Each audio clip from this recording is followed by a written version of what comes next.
Olá, boa tarde. Aqui no caso, boa tarde, em Juiz de Fora, no interior de Minas Gerais.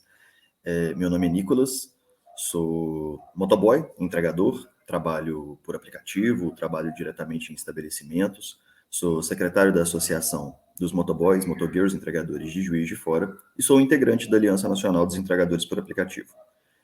É um coletivo nacional, com várias lideranças do país inteiro, tem representação no país todo, exceto na região norte, e é composto por tanto lideranças de associações, de sindicatos, de cooperativas ou lideranças independentes que fazem mobilizações de rua e que têm se inserido no debate nacional a respeito da regulamentação do trabalho por aplicativo. Não só no debate nacional, mas como conjuntura global, né, por ser um assunto que vem sendo discutido em diversos países, esse coletivo, com essas lideranças que lidam diretamente com o cotidiano do trabalho por aplicativo, principalmente no que tange a entrega no Brasil, que a gente vem se colocando como alguém que deve ser escutado quando o assunto é regulação. Entendendo também, claro, né, que assim, na última eleição, 2 candidatos à presidência colocaram em seu programa a necessidade de regulamentar o trabalho por aplicativo, muito pressionado pelas próprias mobilizações populares que vieram acontecendo ao longo dos últimos anos, notadamente o início se deu em 2020 com o break dos EPs, e de lá para cá várias outras mobilizações vieram acontecendo, tanto localmente quanto nacionalmente, e essas mobilizações foram o que geraram essa faísca do debate nacional, né? Como que é que a gente resolve uma categoria que vem crescendo muito rapidamente, e que na pandemia se mostrou uma categoria muito necessária, como que a gente resolve o problema dessa galera, né? Porque isso tem sido uma conta muito alta para o SUS, isso tem sido uma conta muito alta para a Previdência, ou pior, não tem sido conta nenhuma para a Previdência, mas tem sido uma conta muito alta para as famílias. Então, esse debate deveria acontecer de qualquer forma, né? Nós entramos nesse debate não sem uma certa dificuldade. A Aliança Nacional dos Entregadores por Aplicativo teve que fazer uma certa pressão, teve uma ameaça de greve, até que em janeiro de 2023, logo no início do governo Lula, nós fomos recebidos pelo coordenador, pelo que seria o coordenador do Grupo de Trabalho para Regulação, o senhor Gilberto Carvalho, e recebemos ali o compromisso de que a Aliança faria parte deste debate dentro de um grupo de trabalho que seria formado pelo Ministério do Trabalho, para poder tirar dali uma proposta para regulação do trabalho por aplicativo. Fizemos a disputa para que a gente pudesse participar. Inicialmente seriam somente as centrais sindicais, mas a gente abriu o diálogo, inclusive, com as centrais sindicais, para que elas indicassem pessoas nossas. Conseguimos também com o governo que nós estivéssemos na mesa como convidados, e levamos demandas que já eram um acúmulo de vários anos de luta, né? Como eu disse, já desde 2020, que nós viemos fazendo mobilizações de rua ao redor do Brasil, né? Seja por um motoboy que tenha sido agredido durante uma entrega, seja por taxa, melhor remuneração, por aumento da gasolina, por vacinação, enfim, várias pautas que nós tínhamos acumuladas ao longo do tempo e que nós percebíamos que somente o diálogo com as plataformas não resolveria. A gente tinha como apresentar isso num processo de debate para fazer um marco regulatório do trabalho por aplicativo. Chegando nesse grupo de trabalho, aconteceu uma separação. Foi por uma proposta dos motoristas que esse grupo de trabalho ele fosse separado entre motoristas e entregadores, e o debate caminhou em separado desde então. Não sem diálogo, obviamente, a gente conversa com as lideranças dos motoristas e vice-versa, mas esse debate ele se concentrou mais no modal específico. Então, eu participei majoritariamente, óbvio, do debate por parte dos entregadores, dos motociclistas, no caso, e dos ciclistas, porque a aliança tinha ciclistas representados na mesa também, na pessoa da Aline, que é uma ciclista de São Paulo, e na pessoa do Marcelo, que é um ciclista do Rio de Janeiro.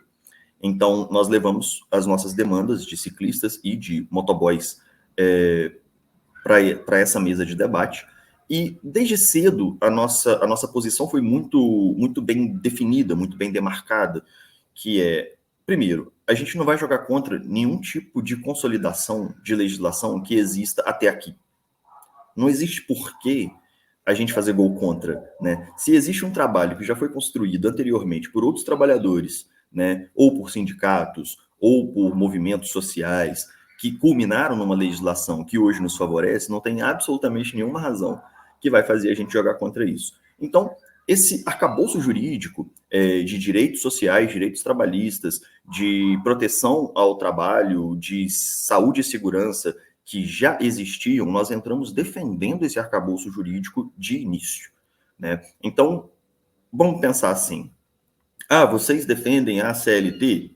Bem, a gente considera a CLT uma garantia mínima para o trabalhador, né? A gente não tem necessariamente que estar na CLT, a gente só tem que ter uma definição quanto à natureza do nosso serviço, se ele é autônomo ou se ele é subordinado. Portanto, a gente entrou na ideia de fazer essa definição. O que é um serviço autônomo por plataforma? O que é um serviço subordinado por plataforma? Precisávamos definir isso. Então, a gente entrou com esse tipo de visão de que hoje o trabalho por plataforma é subordinado, portanto, nós merecemos os direitos que são derivados da subordinação, certo? Porque nós não somos autônomos. O que caracterizaria uma autonomia no trabalho por aplicativo? A possibilidade de precificar, de recusar demanda, de escolher cliente e por aí vai. Só que como a gente não escolhe os métodos de trabalho, não é a gente que faz esse tipo de controle, nós não nos consideramos autônomos. Na nossa cabeça, hoje, no país, não existe um serviço autônomo por aplicativo. Poderia existir? Até poderia. Teria que ser desenhado e teria que ter esses critérios bem definidos. Mas hoje não existe. Portanto, hoje as plataformas deveriam trabalhar como elas trabalham subordinando a gente, elas deveriam trabalhar pagando os direitos que são derivados da subordinação. Entramos com essa posição, além de outras, que é o caso, por exemplo, no caso dos entregadores, de leis específicas para a nossa profissão.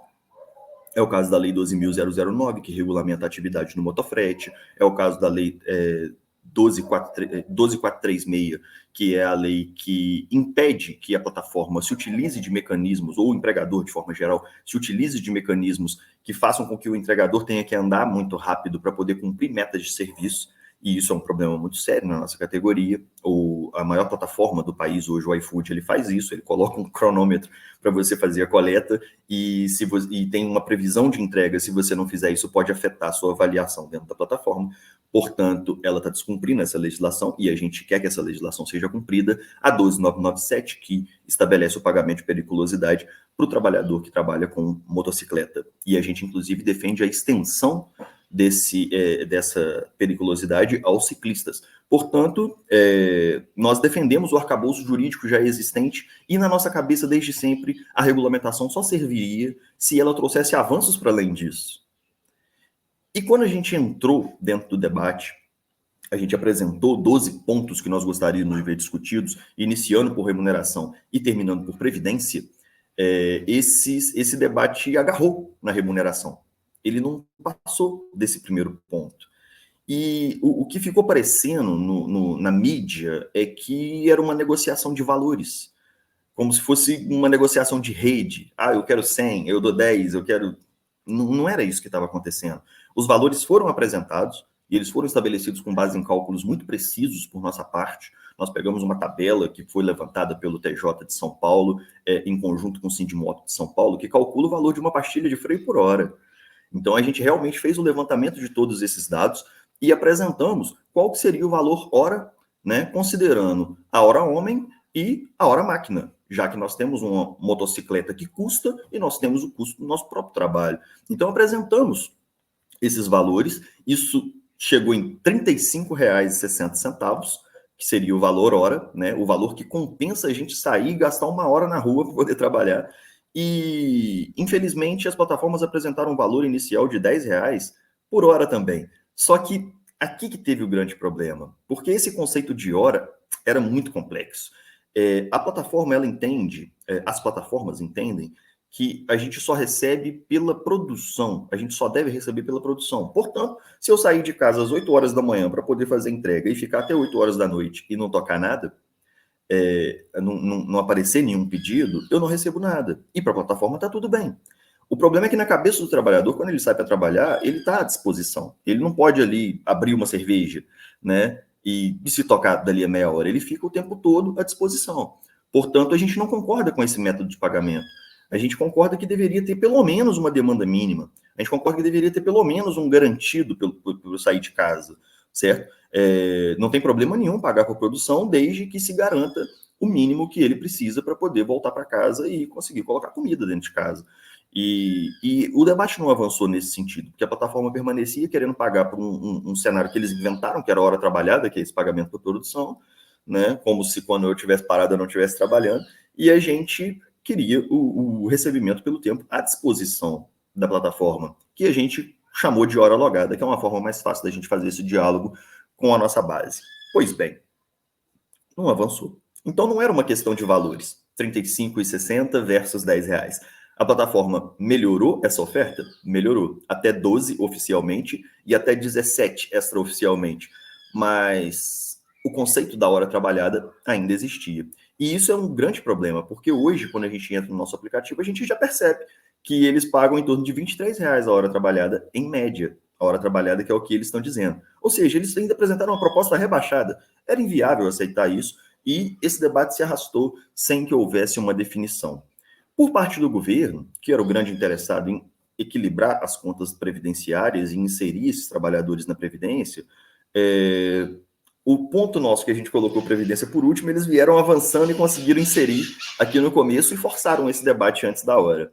Pois bem, não temos nada contra ser inserido na Previdência, zero problema, só que esse não é o debate principal. Na nossa cabeça, o debate principal hoje é remuneração e saúde e segurança, né? Previdência é importante? Claro que é. Se eu machucar, eu quero estar assegurado. Mas mais importante é eu não machucar. Por isso que a ideia de saúde e segurança é muito presente na cabeça das lideranças da aliança, né? Por isso a Lei 12.009 é extremamente importante, porque é ela que estabelece esses critérios de segurança e é ela que impede que os motociclistas profissionais, ciclistas profissionais, se machuquem e vão acabar parando no SUS, onde a conta vai ser muito maior. Eu tive agora, há pouco tempo atrás, uma situação familiar muito, muito sensível com a minha filha. Ela precisou passar por uma cirurgia na coluna. Eu tive a curiosidade de procurar quanto custou a cirurgia na coluna dela. R$300 mil.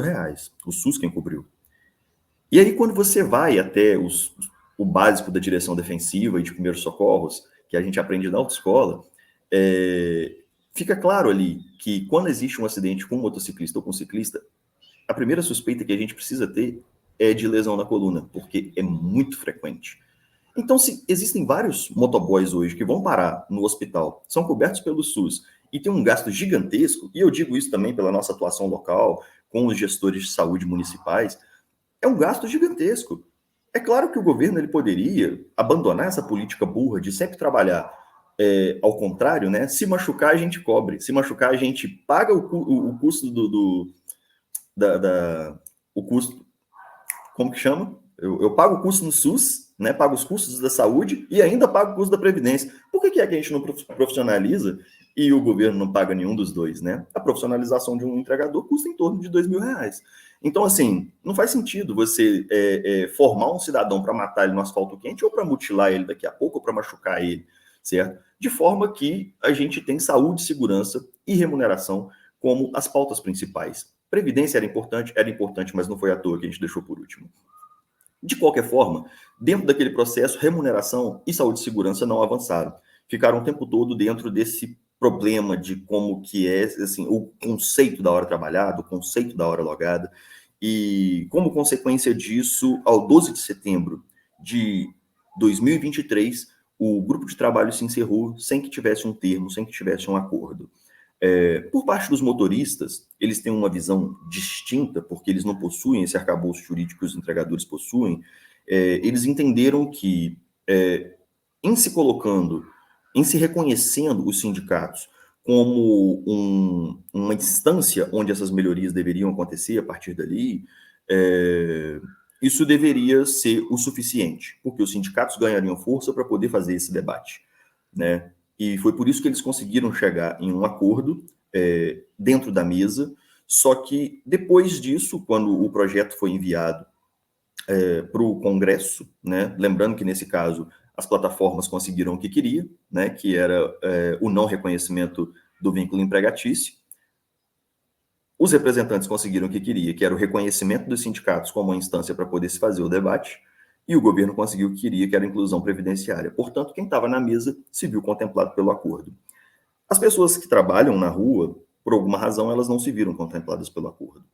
E isso acabou arrastando por um debate gigantesco dentro do Congresso, que agora está paralisado na Comissão de Comércio, Indústria e Serviços da Câmara. E o relatório do relator, no caso, o deputado Augusto Coutinho, do Republicanos de Pernambuco, ele também não foi recebido, não foi bem recebido, tanto pelos representantes dos sindicatos, quanto pelos representantes das associações de motoristas, e esse debate paralisou no Congresso, tanto pelo tempo da política, né, uma vez que nós estamos em ano eleitoral, quanto pela dificuldade de se conseguir um acordo, um consenso com os congressistas que ali estão.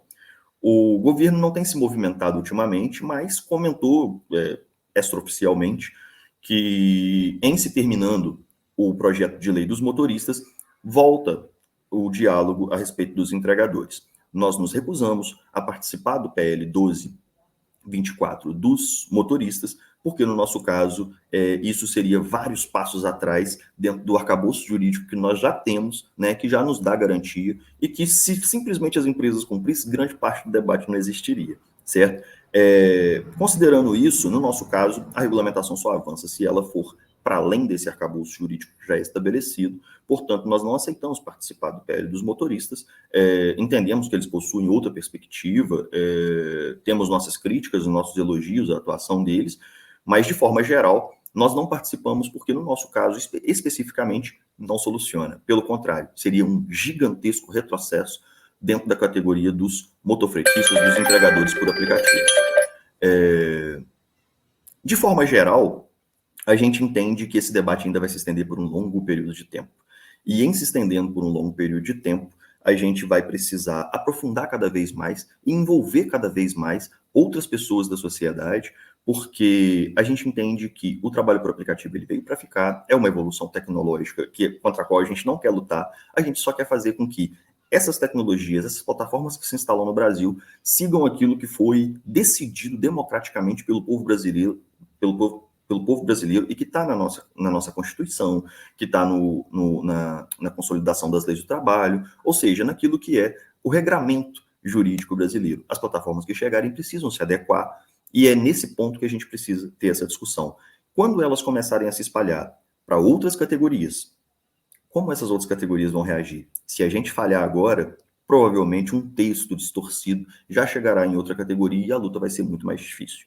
De forma que a gente tem a necessidade ainda do envolvimento da sociedade nesse debate e que ela entenda que o problema não é só nosso. Hoje ela já paga isso no SUS, hoje ela já paga isso na Previdência, né? E ela vai acabar pagando isso também na própria relação de trabalho futuramente, se a gente agora não conseguir fazer com que as plataformas se adequem à legislação, obedeçam e sigam a legislação brasileira e venham para poder conversar com os demais interessados, sem ficar agindo como se elas fossem cardeais, onde não se pode dialogar ou não reconhecendo as lideranças dos entregadores, dos trabalhadores de forma geral. Importante, só para poder, a título de exemplo, e assim concluo, que hoje, uma das plataformas que existem no Brasil em operação chamada InDrive, ela já possui mais de 60 categorias de trabalhadores, entre reparo doméstico, babá, jardineiro. Portanto, eles estão avançando. É o projeto que essas plataformas têm de organizar a força de trabalho no Brasil sob a sua própria lógica. E nós precisamos entrar e conseguir colocar a visão dos maiores interessados, que são os trabalhadores, dentro desse debate, dentro do governo, dentro do Congresso, obviamente com a atuação deles visando o bem melhor, o bem comum e melhor. Eu agradeço muito à Sociedade Brasileira de Economia Política, especialmente ao Pedro, por esse convite, por poder falar com vocês a respeito desse assunto, que por hora está um pouco paralisado, mas que certamente voltará, e a gente vai precisar, claro, que todas as pessoas acompanhem. Então, agradeço muito o espaço, um grande abraço, Pedro, e eu fico à disposição para eventuais conversas e dúvidas que nós tivermos. Valeu!